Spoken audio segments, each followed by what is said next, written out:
Element nodes are the single best way to farm an insane amount of element on Astraeos. In this video I'm going to show you how you can easily solo all element veins. Hello Dodo crew and welcome back for another video on ARK Ascended. Grab a bottle of water and let's get straight into it. On Astraeos there's only one area they spawn, and this is the island of Aarokis. Element veins look different on Astraeos than on Extinction, and I think it's a massive upgrade, and the new style suits Astraeos perfectly. Like on Extinction, OSDs and element nodes have predefined spawns on Astraeos, and you just have to fly around and look for them. If you find too much element veins or OSDs that are either too low or too high for you, simply trigger the start and then leave them. After some seconds you're not staying close to them. They will simply despawn, and after a short time a new OSD or element vein will spawn somewhere on the map. All element nodes must be defended from corrupted creatures for a total of 5 waves, while all nodes mature. On Astraeos, unlike Extinction, they are not corrupted creatures, but they're lightning variant. But don't worry, the abilities are the same, they just look different. The difference between element veins and OSDs is that instead of random loot, the element node usually delivers element dust, shards and element. On a side note, as of I'm editing this, I'm at about 4k subs. If you could sub to help me reaching my goal of 10k subs by the end of the year, I would greatly appreciate it.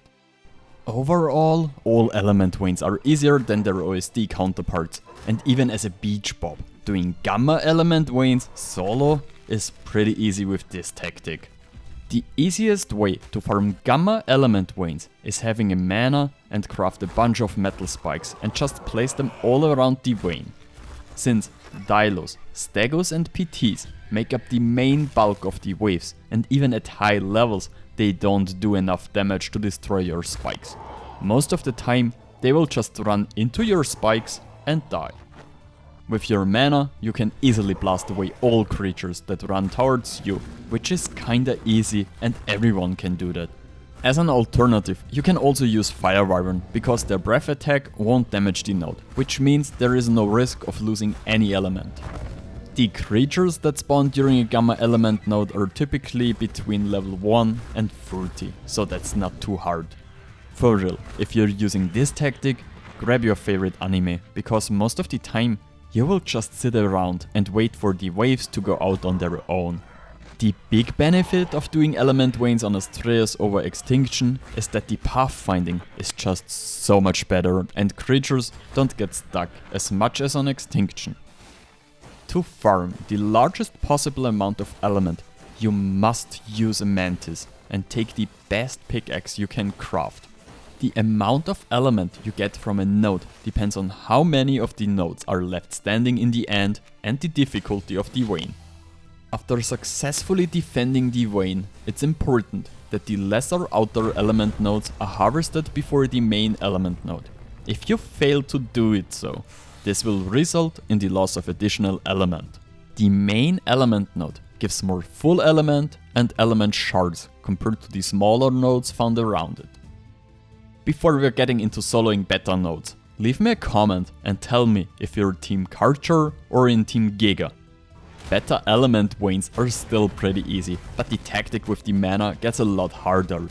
Parazer, Spinos and PTs make up the main bulk of beta element veins. That means most creatures are the one hit if you're using a Carcha, while larger creatures such as Spinos and Parazer start to make the main bulk. Their levels are generally between 30 and 90 and can be managed pretty well with a Carcha. Honestly, the biggest problem are the Parazer, but with just a few hits you can clear those with ease. Just watch out, when creatures are right next to the vein, it's damn dangerous to just hit them. Just stand a little bit apart so you hit the creatures but not the vein. At this point, your Carcha is the most dangerous creature for the element vein anyway. It will happen to you more often than you destroy the vein than any other creature. For this, you honestly don't even need a high level saddle. You can easily solo most beta veins with a primitive saddle and a mid-tier Carcha. Defending Alpha Element Vayne solo is pretty stressful, because you always have to defend multiple sides at the same time. There will always be Vyrons, Spinos and other creatures destroying all the nodes on the side you're not. This is the reason why it is a good idea to put some Carchas on a dino leash at each spawn of the waves, so they can catch creatures before they're coming too close. To give the central node additional protection, you can use Metal Gates or even a Force Field to defend it from creatures that ran past your defense. All creatures that spawn during an Alpha Element Vayne are roughly between level 100 and 180. The initial damage that Carchas do isn't that high, but after only one wave, you should have stacked up the damage of your Carcher. I hope you liked this video, and I'm thrilled to read if this video has helped you. Hit the like button, leave a comment below for the algorithm and consider subbing to the channel. Alright, Frodo.